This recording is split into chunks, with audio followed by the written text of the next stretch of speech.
Hello guys, here we are on the 7520 again. Just tell you, I wanted a video, but I just got so busy yesterday. I had a little 4.5 liter Cummins that I rebuilt. We went out in the fog yesterday. This thing had broke down last fall when they were cutting hay, and of course, I wasn't in a big hurry to put that thing back together until he called me and was telling me about flooding the refuge, that they were going to flood it. And I said, oh man, I better get my act together anyway. So anyways, this thing, it was so foggy you couldn't see the wall, I mean, that far yesterday. And I had to have him show me how the hell to get out there. This refuge where they cut the hay at that they lease is like 4,200 acres it's like 4,200 acres, and 4,200 acres of nothing but just grass, and you know, there's some canals and stuff out there. It's pretty easy to get turned around in the fog and trying to find out where in the hell the machine's at, because you can't see it. So anyways, he led me out to Russ did, and we installed the engine, and we finally got everything buttoned up and pretty well got her done and got her running. Had about got it warmed up, got it brought it up to operating temp. Sounded really good. Wide open throttle, even warmed up, I had about 60 pounds of oil pressure, and then down at idle, warmed up, I had about 25 pounds, I think it was, right at 25 pounds of oil pressure, sitting there idling. So yeah, I was really happy with it. So anyways, I got that all wrapped up. That was pretty much an all-day ordeal. I didn't realize how late it was till I was leaving, and it was almost 5 o'clock as I was coming out the gate. So anyways, we're back on the 6.8 liter and the 7520. We got to carry on with this and get this thing running. So this is another one we need to get done. So I got all the new pistons. You guys know I got the liners in. I'm a little bit behind this morning. I had a logging customer that he sent one of his employees up, and this employee was in his own personal pickup this morning, and he sent him up here to get a skidder tire, and they blew a skidder tire or something, and he had a skidder tire on a trailer behind his pickup. He had an 02 Dodge with a 24 valve Cummins with a VP44 wash pump in it. Anyways, the lift pump had went out on it, and I went over there and looked at it, and he was right over at the store over here across the highway, and I drove up to Klamath and grabbed a lift pump and got all the way back. I opened the box on the lift pump, you know, just to double check and make sure they gave me the right thing. Well, I saw the pump itself. Well, anyways, it looked right. You know, I didn't look at the bottom of it. I got all well, they had like a cone over the bottom of it, protecting for shipping or something, and I didn't take that off. Well, I got all the way down here, pulled that little cone off, and the electrical connector, the stock connector, it just had two male spade type things, and I had to cut. I told him, I said, you want me to go back up and try to find the right one, or he said, no, just cut it and wire it in. So that's what we ended up doing. We got it running. He took off. But anyways, should have been a little further along this morning, but I had to take care of him. So I got to take all these rods over there and get them cleaned up. I don't really worry on John Deere stuff about. Nice thing about I do like about Deere is they'll mark the rod front and then the piston front. So it makes it really easy. You don't have to keep things orientated right and figure out which way the piston goes on the rod and all that good stuff. So I got to get a pair of snap ring pliers, get these wrist pins out, and go clean all the rods up, and then put those pistons on those rods and get the bearings out of them. Yeah, that bracket that they sent for nothing. The pump itself looked the same on that thing, but pretty much everything else on that darn thing just didn't really seem to line up the way it should have. Yeah, the small end looks really good on the bushing there. Bearing. Bushing, bearing, whatever you want to say there.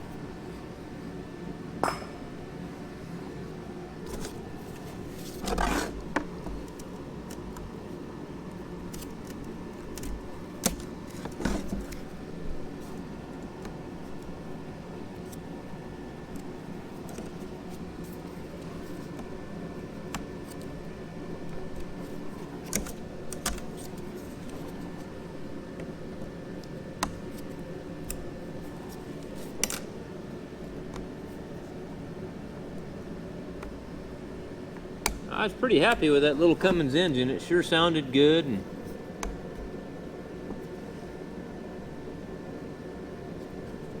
probably took a little longer for me to get it started than what it should have. I just wouldn't fire, you know. I tried to fire and then it wouldn't fire, and it finally, lucky the owner, Russ, was standing there, and he said, this one wire is hanging down. There was some ground, and then I traced it out, and it was almost like, looked like it was going, it almost looked like it was an ECM ground. I said, well, that thing caught on fire here a year or two ago and kind of screwed things up on it, and wiring's not the greatest, but anyway, we hooked that ground up and it fired right up.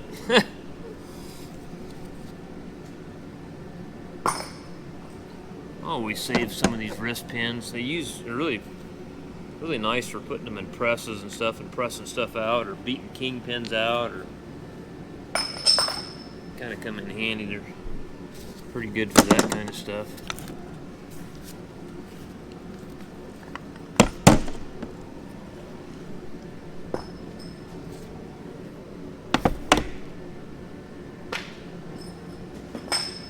And a fella called me from Alabama, and he just, YouTube viewer, and just wanting to say that he really appreciated the videos and stuff, and it's pretty nice of him.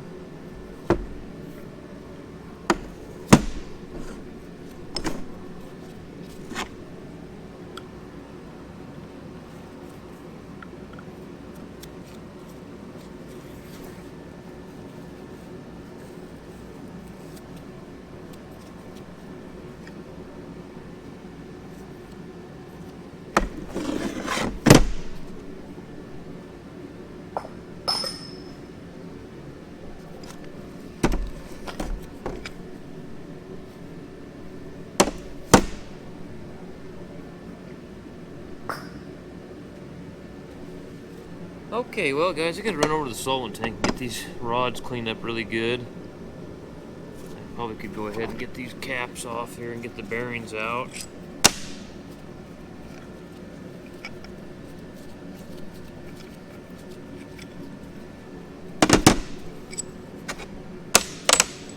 I believe I got new rod bolts too.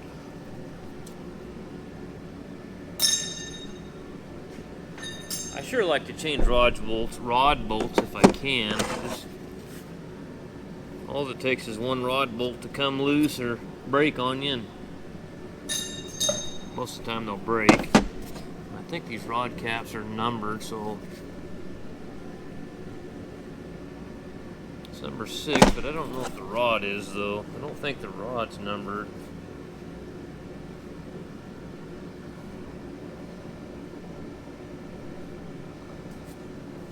See, the cap's numbered, but the rod's not numbered on it. So we got to keep these together. We can't we can't get things mixed up. They got to stay together because they're fractured rods. So I'll put these in there. I'll clean it like that. Keep them together.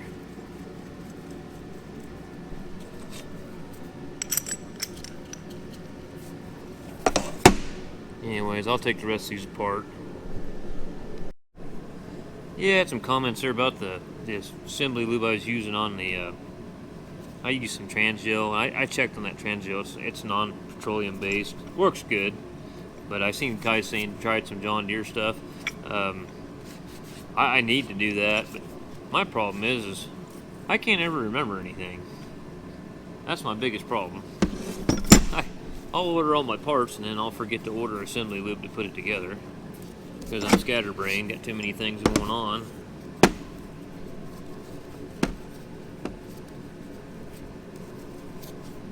Put some assembly lube on the small end here. Bushings actually look pretty good.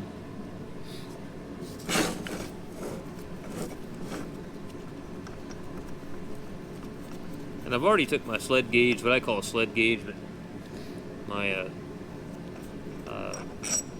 protrusion gauge, I guess you would say. And I gotta find them rod bolts. Let's go ahead and get some new bearings in here. Check and verify my part numbers. These are the same part number, standard bearings.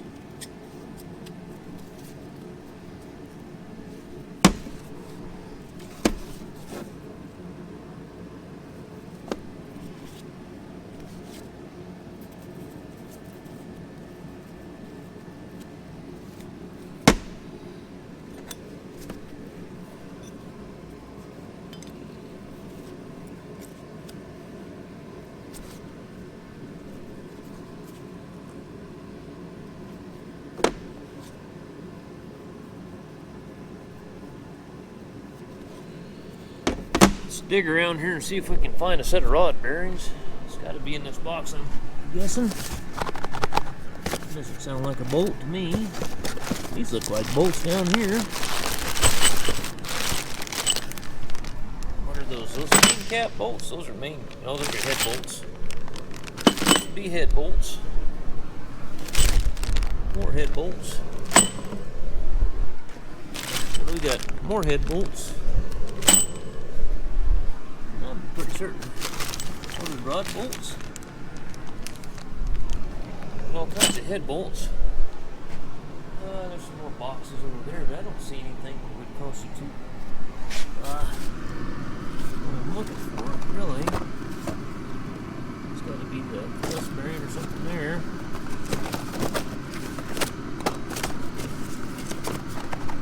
Let me rummage around through stuff, see if I can find these things. Alright, so I found them. It's in a different box.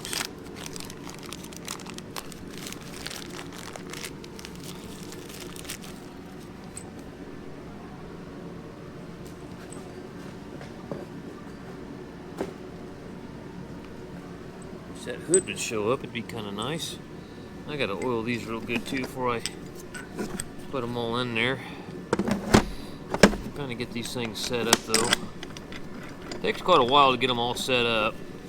Won't take as long on this time because we don't have to worry about the rings. So, like I said, the nice thing about a John Deere, where's my snap ring pliers at? What I like to do is grab the new snap rings.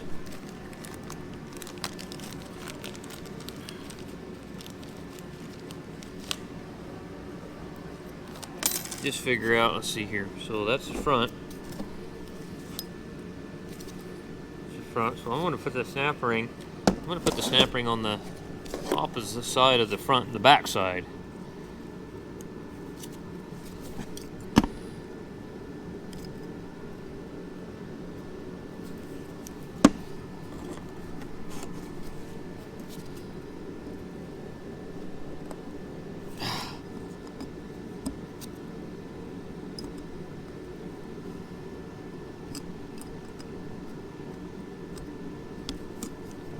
That snap ring groove is at. Okay. Alright, so now what I could do is grab my wrist pin, get her all lubed up. I don't know what that camera's looking at. Maybe I ought to put her down here. Get her front.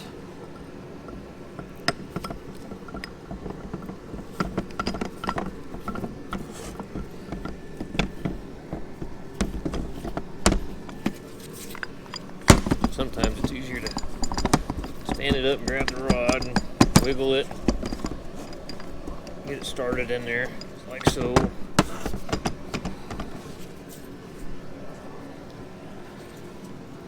That's pretty easy. There's a, it says front right there on the skirt of the piston and front on the rod, so you really can't screw this up too bad. And then when you put it in the engine, pretty self-explanatory. Front goes to front, and front of the engine. Make sure these snap rings are in the groove, popped in there. Nothing worse than a wrist pin coming out, screwing up a new engine. And we'll dunk these in oil when we put them on there. What number is this anyhow? This is number 2.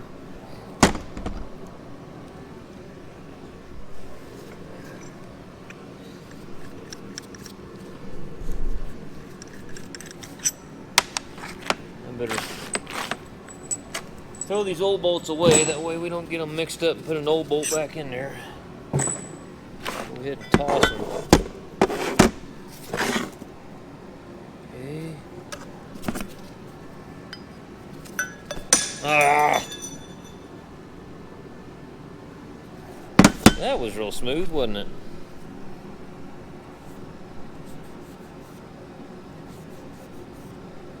No harm, no foul, though.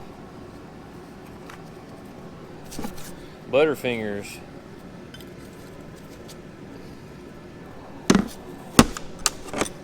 I'm about ready to turn that heater off for a little bit. It's kind of roasting me out here. Stood out there with that swather all day long out in the cold and kind of got used to it, and now I'm hot all the time.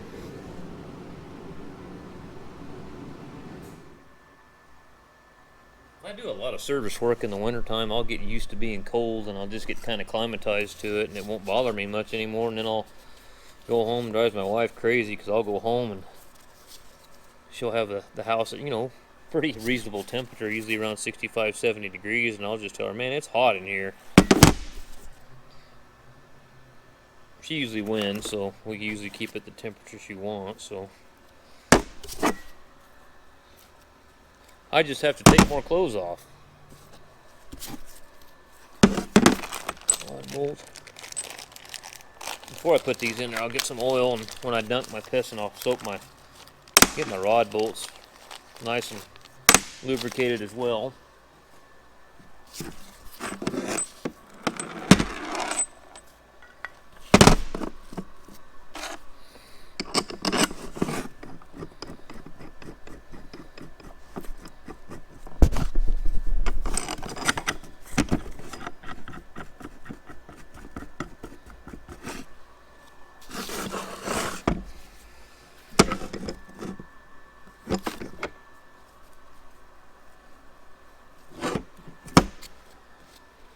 Okay, another piston. Get a snap ring on the back side of it. A lot of repetition,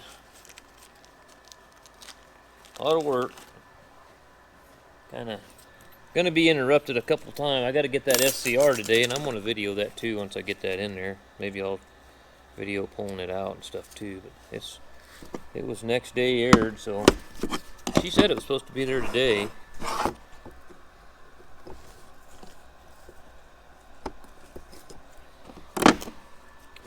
I had a guy from Alabama call me. It was a YouTube viewer, and called me just to say that, and I get quite a few of those calls, that guys like that are really appreciate the videos and want to say I'm doing a good job, and it really means a lot to me.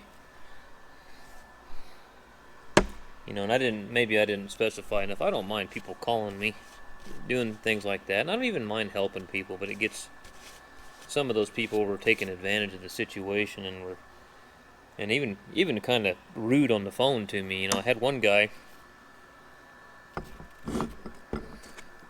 call me trying to figure out how to get some of these programs that I get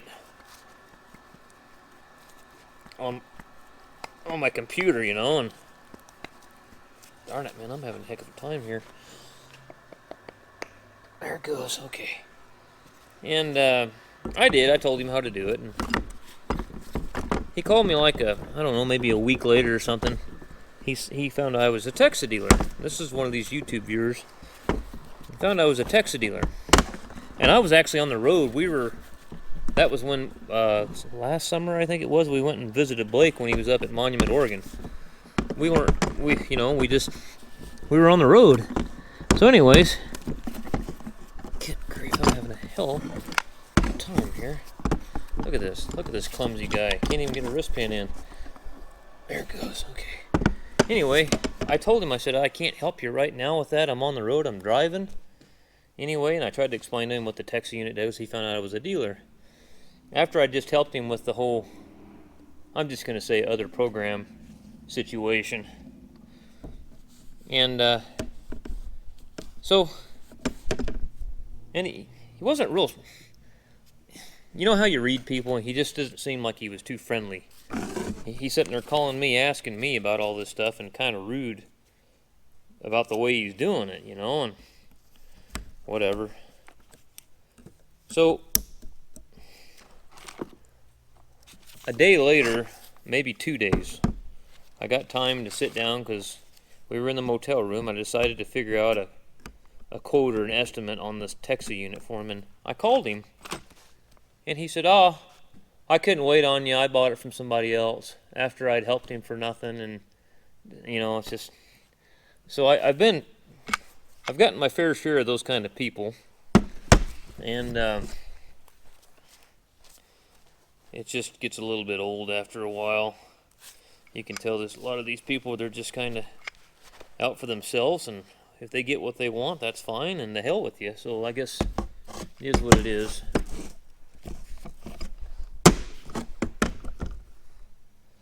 But then it kind of steers you away from some of the good people that are trying to get a hold of you, and that's the bad thing about it.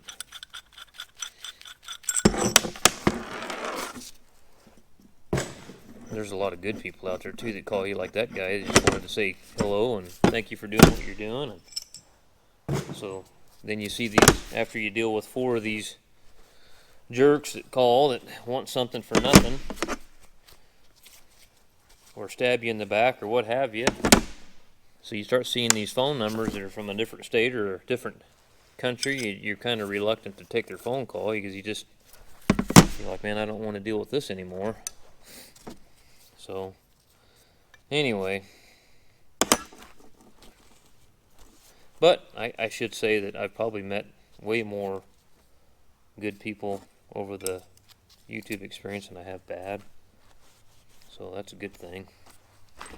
Well, I did a real bonehead deal. Ruined a brand new piston. Dropped it. Screwed the crown of the piston up. So I called the John Deere and said, get me another one. And you can't buy the piston individually. You got to buy the whole liner kit as an assembly. So, well, it is what it is. I got to, my fault, I'll pay for it. That one's on me, so. Alright, well, let's see here. Clean this up. Make sure the rings are gapped correctly. Let's see here. Just make sure they're not lined up. How about, they sure seem to gap those pretty close, but that's better. I like that better. What I'm gonna do, guys, take this over here.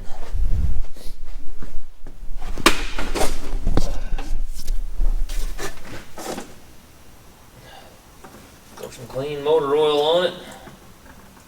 Nice and wet. Well, they'll have that piston kit in there tomorrow morning, and looks like I'll be parts fetching tomorrow morning.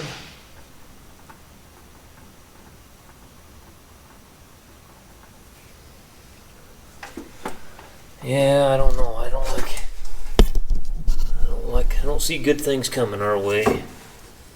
They're gonna tax us. I mean, it's gonna make it to where you shouldn't even be working because they're just gonna tax you to where you don't make anything.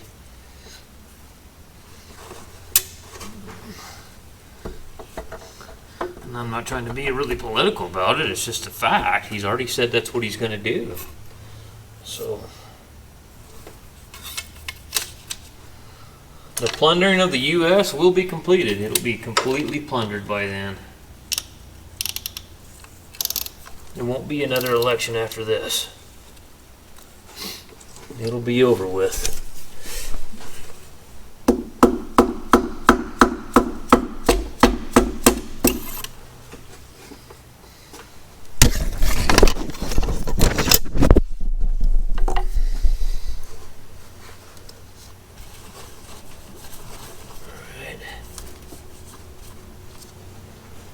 Okay, let's see here. Let's grab a rod cap. Take it under there with us and a couple rod bolts. I guess I could get the rod bolts. Get the shoulder of the bolt wet. And thread's wet. Let's go underneath now. You're probably not going to be able to see much under here when I'm doing this, but I like to just get them started and then I'll get underneath and pull them down onto the rod journal. That way, if you shell them down from the top, especially with the way these rods are made, you can have a chance of hitting your journal and damaging it. So I just get under here and pull them on down. That stool's right in my way.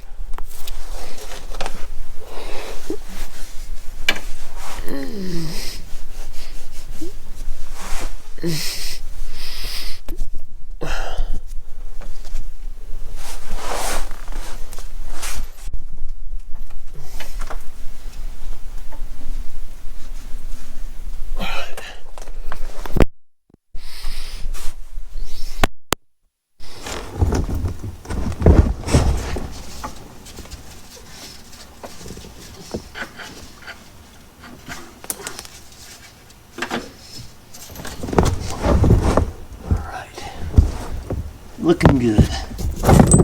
Numbers go to this side.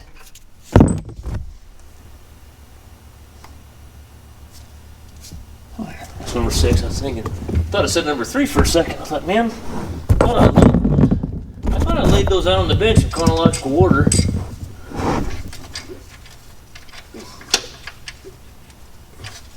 Then we gotta torque them down.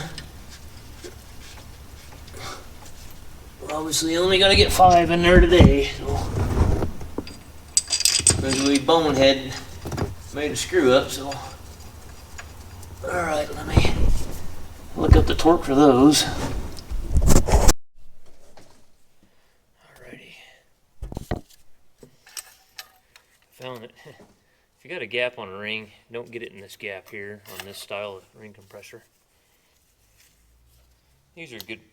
This is a good set. This is a snap-on set I bought years ago.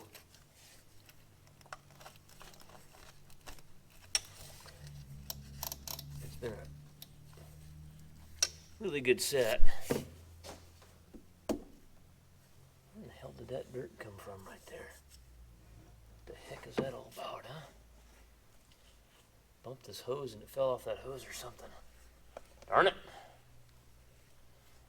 Dirt in my brand new engine. I don't like it. It's coming off this damn hammer somewhere. What in the heck? Good grief. Where in the heck's that dirt coming from?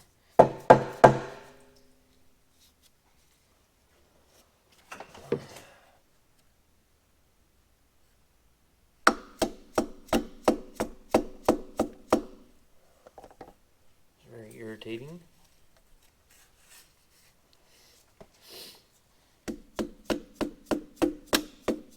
Okay. One thing sometimes working on equipment, it's not as clean as some of this highway stuff. And you seem to get dirt falling off of things all over the place, getting into stuff. Makes it a challenge trying to keep it clean on the reassembly.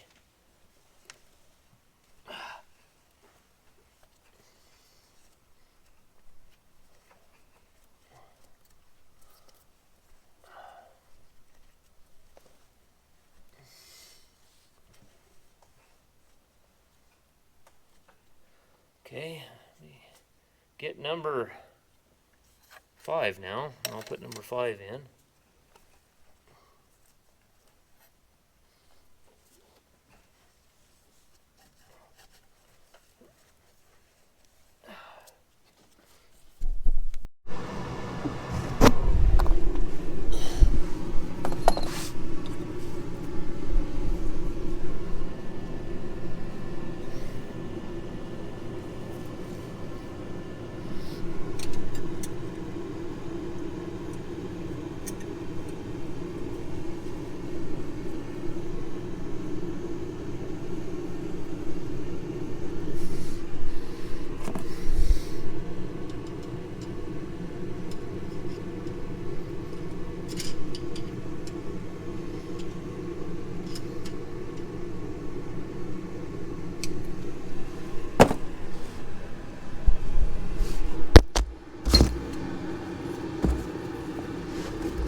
Okay.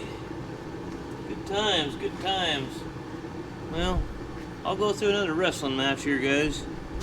Alright guys, so I got all the main bearings back in it. All the new main bearings. Let's roll this one journal back down the bottom dead center.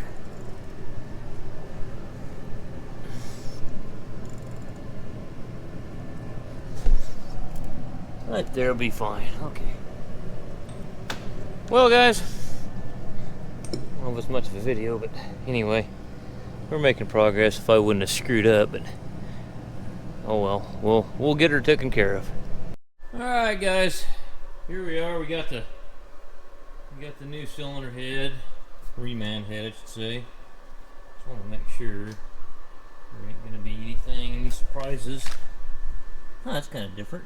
Oh no, wait, I'm looking at the wrong end there, didn't fit. Those threaded holes, there's nothing in them. I mean, they got that for the ground right there. I mean, I'll have to pop that sensor out, the manifold temperature sensor, air intake, air temperature sensor, and the grid heater off. A couple brackets, but I don't, there's nothing. I had an N, what was it? I think it was an N14 one time, and I bought a reman cylinder head, and those dirty son of a guns, they didn't put a plug in somewhere. I remember I had a fuel leak or water leak or something. I don't even remember what it was. I remember I had to pull the head back off. I was really pissed off. Really pissed off. Okay, pipe plug there, which is actually everything's backwards here. So there's a pipe plug there, plug there. Should be, I'll turn this one around. That way I'm looking same here. Plug right there. I got just like this has still got the factory little plastic thing in it, so that's what that is.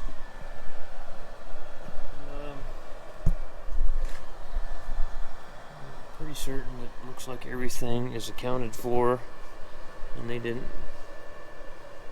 I'm gonna have to pull that out of there. That's where that sensor is gonna go. It's right in there.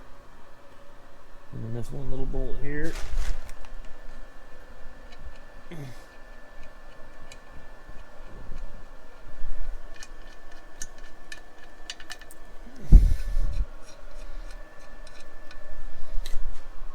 Okay, right there.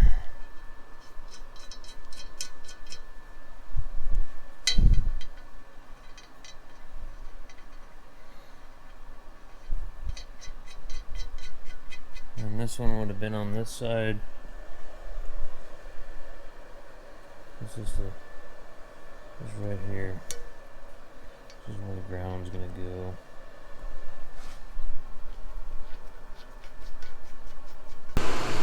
This morning I came down here. I got a 589 Peterbilt sitting out there. I put an outlet knock sensor. It's got a Packard MX-13. I did a regen on it. Then it had some.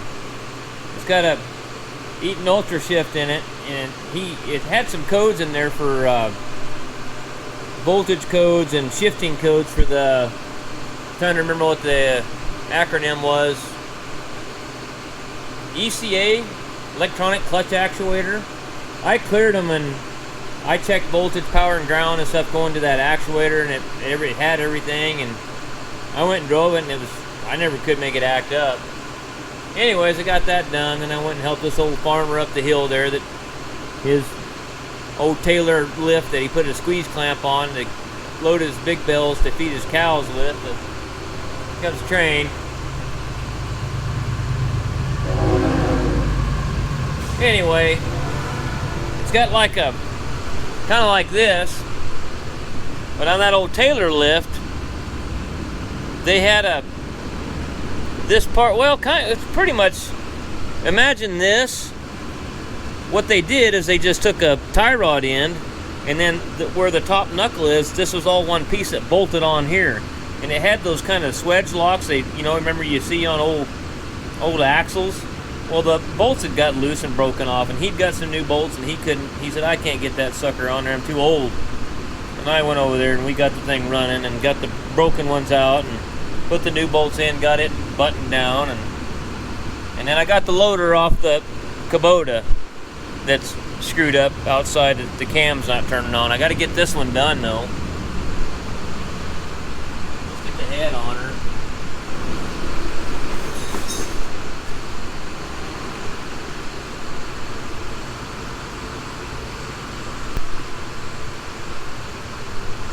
Every time I look up, I get blinded because of that light.